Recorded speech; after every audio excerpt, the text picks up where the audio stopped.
മലപ്പുറം കേന്ദ്രീകരിച്ച് MEC7 എന്ന് പറയുന്ന ഒരു സംഘടന ഉയർന്നു വരുന്നതായി നേരത്തെ തന്നെ റിപ്പോർട്ടുകൾ ഉണ്ടായിരുന്നു.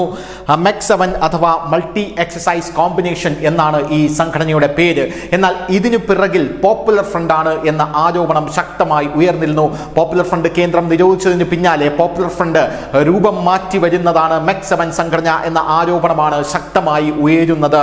പിന്നിൽ ജമാഅത്തെ ഇസ്ലാമിയും SDPയെയും കൈകോർത്തുകൊണ്ട് പോപ്പുലർ ഫ്രണ്ടിന് വേണ്ടി പ്രവർത്തിക്കുന്നു എന്ന ആരോപണങ്ങൾ ഇപ്പോൾ തന്നെ ഉയർന്നു കഴിഞ്ഞു. പിന്നിൽ നിരോധിത സംഘടനയായിട്ടുള്ള പോപ്പുലർ ഫ്രണ്ട് ആണ് ഇതിന് പിന്നിൽ പ്രവർത്തിക്കുന്നത് എന്ന് CPM communist party of India ആണ് ഇപ്പോൾ പറഞ്ഞിരിക്കുന്നത്. Communist party of India Marxist ആണ് ഇപ്പോൾ പറഞ്ഞിരിക്കുന്നത് എന്നുള്ളതാണ് ഏറ്റവും സുപ്രധാനമായിട്ടുള്ള കാര്യം എന്ന് പറയുന്നത്.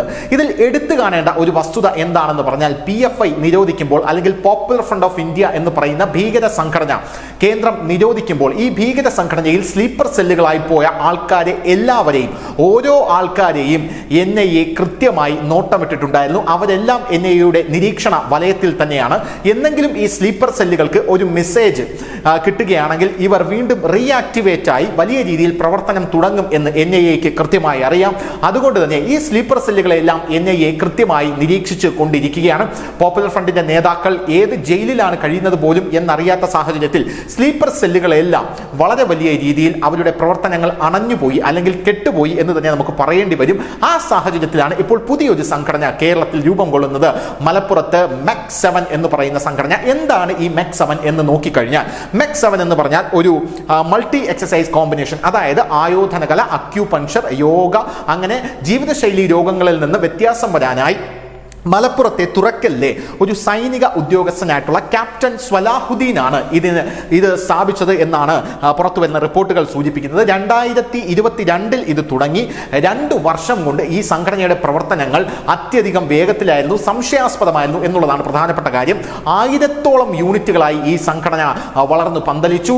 GCC രാജ്യങ്ങളിലടക്കം ഈ സംഘടനയ്ക്ക് വേരുകളുണ്ടായി. വെറും 2 വർഷം കൊണ്ട് സംശയാസ്പദമായ രീതിയിലാണ് ഈ സംഘടന വളർന്നു പന്തലിച്ചത്. ഇതിൽ ഏറ്റവും സുപ്രധാന ഒരു കാര്യം എന്ന് പറയുന്നത് പോപ്പുലർ ഫ്രണ്ട് ഓഫ് ഇന്ത്യ നിരോധിച്ചപ്പോൾ NIA അവരെ നിരീക്ഷിച്ചിട്ടുണ്ടായിരുന്നു എന്ന് ഞാൻ നേരത്തെ പറഞ്ഞിട്ടുണ്ടായിരുന്നു. അവരടക്കം കേരള സർക്കാർ പോലും അറിയാതെ IB MEC7 നിരീക്ഷിച്ചു വരികയായിരുന്നു എന്നുള്ളതാണ്. അതായത് കേരളത്തിൽ ഒരു ഇലയനങ്ങിയാൽ പോലും കൃത്യമായി IB അത് അന്വേഷിച്ചു വരുന്നുണ്ട്. NIA MEC7 നിരീക്ഷിക്കുന്നുണ്ട് എന്ന തരത്തിലുള്ള സൂചനകൾ ഇപ്പോൾ പുറത്തു വരുന്നുണ്ട്. ഇനി ഒരു പോപ്പുലർ ഫ്രണ്ട് സംഘടന, ഒരു മതമൗലികവാദ സംഘടന ഉയർന്നു വരാൻ കഴിയാത്ത സാഹചര്യത്തിൽ തന്നെ NIA കൃത്യമായി ഇവർക്ക് നേരെ വല വിരിച്ചിട്ടുണ്ട് എന്നാണ് അറിയാനായിട്ട് സാധിക്കുന്നത്. നിലവിൽ സംശയാസ്പദമാണ് ഈ സംഘടനയുടെ പ്രവർത്തനങ്ങൾ എന്നിരുന്നാൽ പോലും ഈ സംഘടന ചെയ്യുന്ന കാര്യങ്ങൾ എന്തൊക്കെയാണ് എന്ന് നമുക്ക് പരിശോധിച്ചു കഴിഞ്ഞാൽ 1 രൂപ പോലും ചെലവില്ലാതെയാണ് ഇവർ യുവാക്കളെയും കുട്ടികളെയും 40 വയസ്സിന് മുകളിലുള്ള ആൾക്കാരെയും ഇവരുടെ സംഘടനയിലേക്ക് വ്യായാമ മുറകൾ അഭ്യസിപ്പിക്കുന്നതിനായി കൊണ്ടുവരുന്നത്. അതിനുശേഷം ഇവർ തുറസായ സ്ഥലത്തിരുന്നാണ് വ്യായാമ മുറകൾ ഇവരെ അഭ്യസിപ്പിക്കുന്നത് എന്നുള്ളതാണ് ഇവരുടെ പ്രധാനപ്പെട്ട വാദം എന്ന് പറയുന്നത്. ഞങ്ങളുടെ സംഘടനയ്ക്കുള്ളിൽ രഹസ്യാത്മകതയില്ല, തുറസായ സ്ഥലങ്ങളിൽ നിന്ന് നമ്മൾ ഇവരെ വ്യായാമ മുറകൾ 21 മിനിറ്റുള്ള വ്യായാമ മുറകൾ ചിട്ടപ്പെടുത്തിയിട്ടുണ്ട്. ആ വ്യായാമ മുറകൾ ഞങ്ങൾ ഇവരെ അഭ്യസിപ്പിക്കും. അങ്ങനെ വ്യായാമ മുറകൾ അഭ്യസിച്ചു കഴിഞ്ഞ ആൾക്കാർക്ക് ജീവിതശൈലി രോഗങ്ങൾ ഉണ്ടാവില്ല എന്ന് പറയുന്നു. പക്ഷേ ഇതിൽ മറ്റൊരു പ്രധാനപ്പെട്ട കാര്യം എന്ന് പറയുന്നത് ഈ വരുന്ന ആൾക്കാർ പ്രധാനമായും മുസ്ലിം സമുദായത്തിൽപ്പെട്ട ആൾക്കാരാണ് ഇതിൽ ഏറ്റവും കൂടുതൽ വരുന്നത് എന്നുള്ളതാണ്. ശേഷം ഈ സംഘടനയുടെ പ്രവർത്തനങ്ങൾ പുറമേ വ്യായാമം മാത്രമാണെങ്കിലും ഇവർക്ക് വാട്സപ്പ് ഗ്രൂപ്പുകളുണ്ട്. ആ വാട്സപ്പ് ഗ്രൂപ്പിൽ മതമൗലികവാദ ചർച്ചകൾ, ഇതിനു വേണ്ടിയുള്ള ഈ സംഘടന രൂപീകരിക്കാനുള്ള മറ്റ് പ്രവർത്തനങ്ങൾ എല്ലാമാണ് നടന്നു വരുന്നത്. IBയുടെ കൃത്യമായിട്ടുള്ള നിരീക്ഷണത്തിൽ മനസ്സിലാകുന്നത് ഈ വാട്സപ്പ് ഗ്രൂപ്പുകൾ കൺട്രോൾ ചെയ്യുന്നത് പോപ്പുലർ ഫ്രണ്ട് ഓഫ് ഇന്ത്യ എന്ന് പറയുന്ന നിരോധിത ഭീകര സംഘടനയുടെ ആൾക്കാരാണ്. ഞാൻ നേരത്തെ പറഞ്ഞതുപോലെ PFIയുടെ സ്ലീപ്പർ സെല്ലുകൾ എവിടെ ഇലയനങ്ങിയാൽ പോലും, അവർ എന്ത് പ്രവർത്തനങ്ങളിൽ ഏർപ്പെട്ടാൽ പോലും കൃത്യമായി NIA അത് അറിയുന്ന സാഹചര്യമുണ്ട്. അതുകൊണ്ട് നിങ്ങൾക്കാർക്കും തന്നെ യാതൊരുവിധ രക്ഷയും ഉണ്ടാകില്ല എന്ന് കൃത്യമായി NIA നേരത്തെ തന്നെ ഇവർക്ക് സൂചന കൊടുത്തതാണ്, അല്ലെങ്കിൽ ഇവർക്ക് വാർണിംഗ് കൊടുത്തതാണ്. ആ സാഹചര്യത്തിലാണ് ഇപ്പോൾ ഈ റിപ്പോർട്ടുകൾ പുറത്തു വരുന്നത്. PFIയുടെ ആദ്യ രൂപം നമുക്കറിയാം, അത് NDF ആണ്. NDF എങ്ങനെയാണ് കേരളത്തിൽ പ്രവർത്തനം തുടങ്ങിയത്?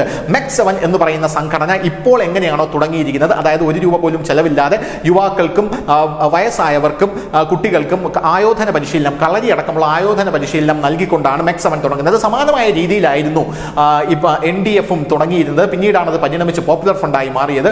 ആ NDF കളരി അടക്കമുള്ള ആയോധന പരിശീലനം പരിശീലനങ്ങൾ യുവാക്കൾക്ക് നൽകിയാണ് തുടങ്ങിയത്. ഇപ്പോൾ മുസ്ലിം പോക്കറ്റുകളിലാണ് പ്രധാനമായും ഈ MEC7 എന്ന് പറയുന്ന സംഘടനയുടെ പ്രവർത്തനം. പോരാത്തതിന് ഇപ്പോൾ വരുന്ന സുപ്രധാനമായിട്ടുള്ള റിപ്പോർട്ടുകൾ അനുസരിച്ച് വിശ്വാസികൾക്ക് ബാധകമാകുന്ന ചില സാമുദായിക പ്രയോഗങ്ങളൊക്കെ ഇവർ നടത്തുന്നുണ്ട് എന്നാണ് അറിയാനായിട്ട് സാധിക്കുന്നത്. അതായത് നിങ്ങളുടെ വിശ്വാസം ഏത് തരത്തിലായിരിക്കണം, ആരോടാണ് നിങ്ങൾ കൂറ് പുലർത്തേണ്ടത്, രാജ്യത്തോടുള്ള നിങ്ങളുടെ സമീപനം എങ്ങനെയായിരിക്കണം എന്ന രീതിയിലൊക്കെ ഇവരുടെ ആ ഒരു MEC7 പ്രവർത്തനങ്ങൾ വഴിതിരിച്ചു വിടുന്നുണ്ട്. പോരാത്തതിന് MEC7 ന്യായീകരിക്കാനായി എത്തുന്ന ആൾക്കാർ എല്ലാം ജമാഅത്തെ ഇസ്ലാമിയിൽ ഉള്ള ആൾക്കാരാണ്. പക്ഷെ അവർ നേരത്തെ പോപ്പുലർ ഫ്രണ്ടിലായിരുന്നു, ഇപ്പോൾ ജമാഅത്തെ ഇസ്ലാമിയിലേക്ക് അവർ കുടിയേറിയിരിക്കുന്നു എന്നാണ് നമുക്ക് കാണാനായിട്ട് സാധിക്കുന്നത്. ഈ MEC7 പ്രധാനമായിട്ടും ഇത് പറഞ്ഞ് ന്യായീകരിക്കുന്നത് 12ഓളം ലീഗ് MLA-മാരടക്കം നമ്മുടെ ഈ MEC7 പരിശീലനം നേടുന്നുണ്ട് എന്നാണ് ഇവരുടെ പ്രധാനപ്പെട്ട വാദം എന്ന് പറയുന്നത്.